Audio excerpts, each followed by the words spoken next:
Storytime of how my stepmom got so jealous of me and my dad's bond that she plotted to kill me. So I never really liked my stepmom in the first place because she was a little controlling over my dad, and I just knew that she hated me and I really hated her too. But you know, my dad was in love and he seemed happy, so I didn't really say anything. And my dad would always take me to lunch on Saturdays and Sundays, and we'd have like a dad-daughter bonding day, I guess. And me and my dad were just super close. And every single weekend, me going to lunch with him would start an argument between them two because she said I was taking time away from them two.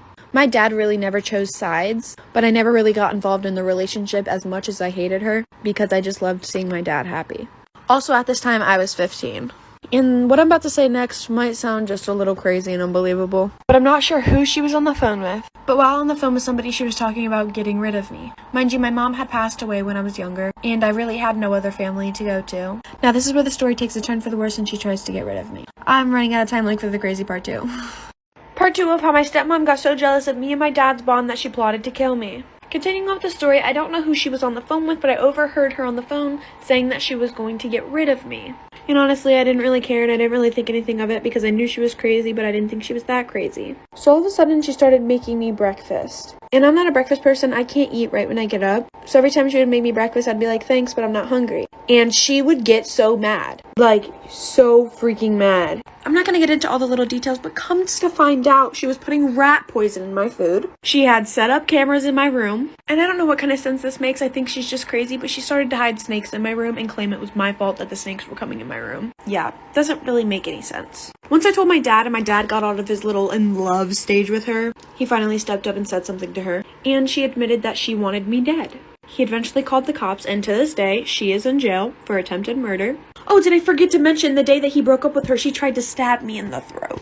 This is the story of the kiss-up kid. Also, this is based on a true story. This kid is really similar to Bella. Let's just call him Joey because I don't want to call him out. So Joey was always mean. I mean, mean to everyone, even the teachers. Even to his own parents. He would always talk back to his parents. So me, my twin sister, and Joey were really good friends. Until one day he switched up. He hung out with the wrong crew and he changed big time. So we were in school and Joey made fun of us for having a fidget account. He called us out in front of the whole school. We didn't really care because we had 1.2 million supporters. Everyone laughed until they saw how big we were. Joey was kind of jealous. His true colors were showing. A while back, he had told the school that he had started a Pokemon card account. He was getting the attention he wanted until he told the class about our account. He would sit back in the corner because he was so mad that he wasn't getting the attention that he wanted. We were getting the attention he wanted. Me and my twin sister overheard the conversation Joey was having with one of our classmates. Made fun of our classmate for living in an apartment, but little did he know.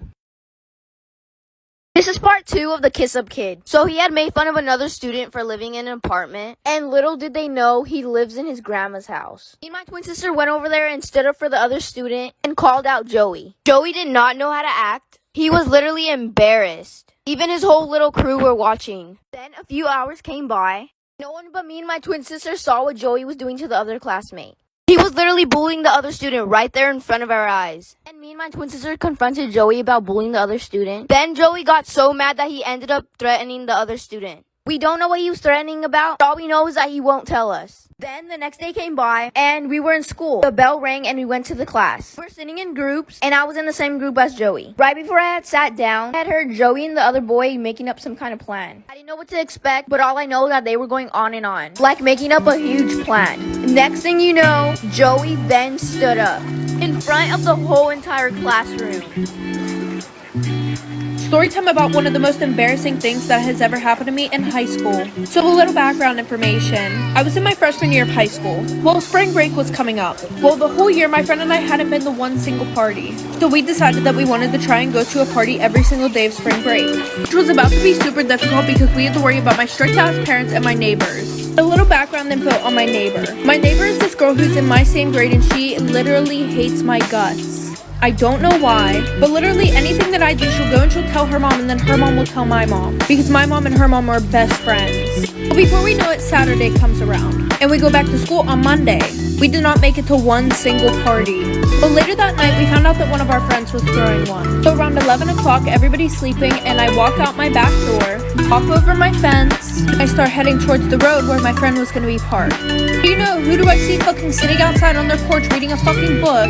My fucking neighbor. Like for part 2. Part 3 about the most embarrassing thing that ever happened to me in high school. So like I said, I went in the litter box and then the cops showed up. We all ran because we didn't want to get underages. I was able to sneak back into my house without anybody knowing. But when I get to school on Monday, everybody's talking about the party. And apparently the kid that I liked who threw the party, his parents didn't know that he threw one at all. And this was like during first period. So I went to text him and ask him if he was grounded because we were supposed to hang out the next day. And I realized that I am blocked. So I'm thinking, what the fuck, why does he have me blocked? So I told my friend that he blocked me, and she goes, it's probably because he saw what you did in the laundry room. And I'm sitting there and I'm like, there's no fucking way that he knows.